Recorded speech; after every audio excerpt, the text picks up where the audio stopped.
Ya, Grebeg Maulud itu kan sejarahnya panjang.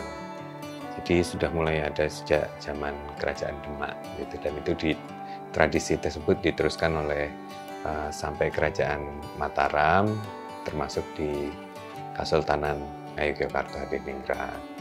Sebenarnya semua grebeg itu untuk memperingati hari besar Islam. Kalau yang di bulan Maulud itu memang khusus untuk memperingati kelahiran Nabi. Kalau di tahun Dal ini memang menjadi istimewa karena dalam siklus tahun Jawa itu kan ada 8 tahun yang namanya satu windu. Itu setiap 8 tahun itu jatuh ke tahun Dal.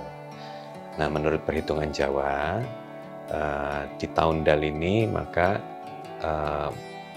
ini pas tahun kelahiran Nabi juga. Jadi kalau kita pakai siklus 8 tahun itu, dulu Nabi Muhammad SAW itu lahirnya di tahun Dal juga. Oleh karena itu dirayakan dengan lebih meriah. Iya, jadi kalau gunungan itu sebetulnya kan semacam sedekah dari raja untuk rakyatnya gitu. Nah, kalau di Grebeg Maulud tahun Dal ini ada satu gunungan khusus yang namanya Gunungan Bromo.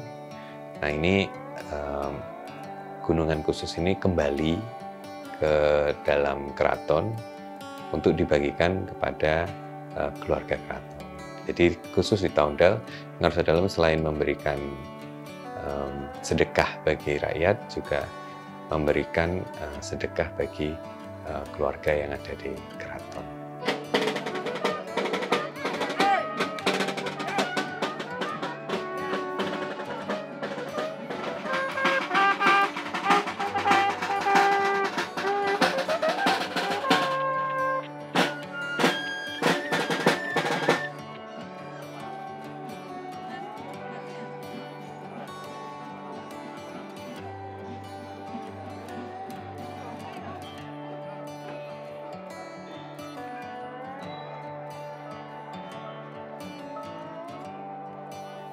Ya, jadi grebeg itu di samping sebuah ritual, seperti yang saya sampaikan tadi, grebeg itu juga utamanya adalah perayaan. Jadi bagaimana keraton bersama masyarakat merayakan hari besar keagamaan. Dengan konteks perayaan, maka kita harus bisa merayakan sesuai dengan zaman yang sekarang. Dalam artian kita kemas sedemikian rupa sehingga masyarakat zaman sekarang, terutama generasi mudanya itu bisa mengapresiasi. Karena kalau generasi mudanya itu sudah tidak bisa mengapresiasi, maka kelestarian dari tradisi ini pasti akan terancam. Oleh karena itu, dengan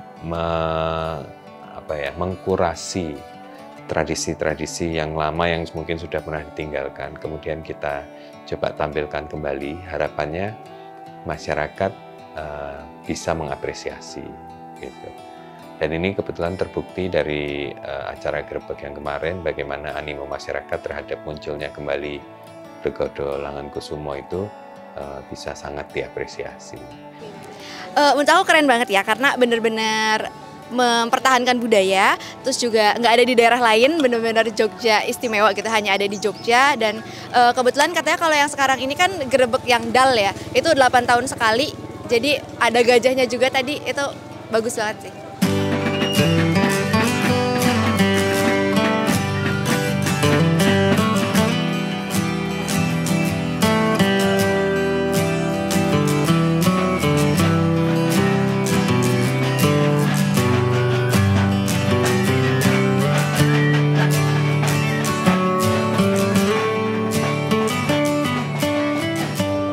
Prajurit dalam prosesi Grebeg Maulud adalah mengawal acara prosesi keluarnya gunungan dari keraton sampai dengan Masjid Gede dan juga sampai dengan di Kepatihan.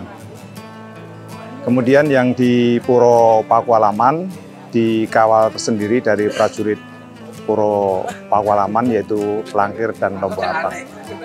Kalau Bergodo Prawiro Utomo, sesuai dengan namanya Prawiro Utomo, Prawiro berani, ya utama, adalah simbol dari keberanian seorang prajurit di Keraton Yogyakarta itu sendiri.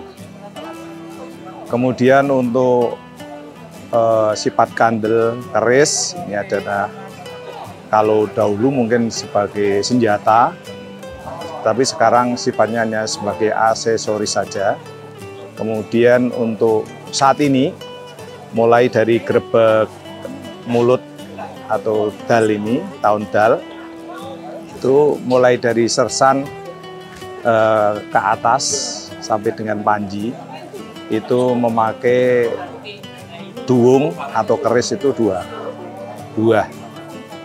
Di sini saya sebagai Panji 2 di Bergodo Prajurit Estri Langenkusumo. Sebenarnya masih ada satu Panji 1 atau sebagai Panji Parenta, tetapi siang ini beliau berhalangan hadir, meskipun tadi sudah ngayain ya, tapi siang ini kemudian beliau ada acara, jadi di sini saya bertugas memimpin pasukan yang menggunakan senjata, tombak atau waos.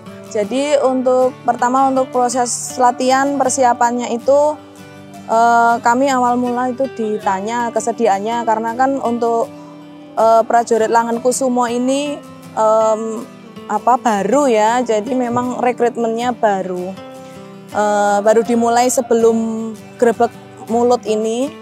Jadi kami memang ditanya dulu kesediaannya, apakah bersedia nderek ngayai prajurit Estri Langenkusumo. Nah, kemudian dari beberapa yang sudah bersedia menjawab iya tadi, kami disaring dari konco-konco yang ngayai bedoyo Semang begitu. Jadi konco-konco yang sudah pernah ngayai bedoyo begitu.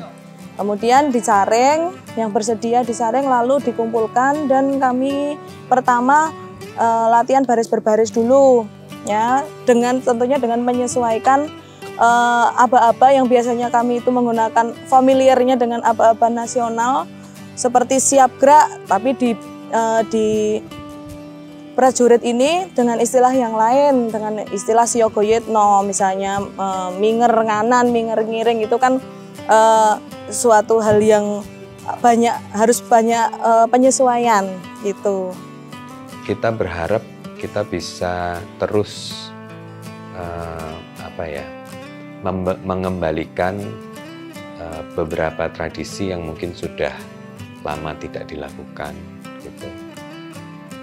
Menampilkan perayaan yang bisa dinikmati, bukan sekedar bisa ditonton ya, tapi bisa dinikmati oleh masyarakat, sehingga masyarakat juga ikut merayakan. Dan terutama mungkin outreach-nya ya, jadi jangkauannya itu kalau bisa mungkin kita bisa mengajak lebih banyak kalangan masyarakat untuk ikut merayakan.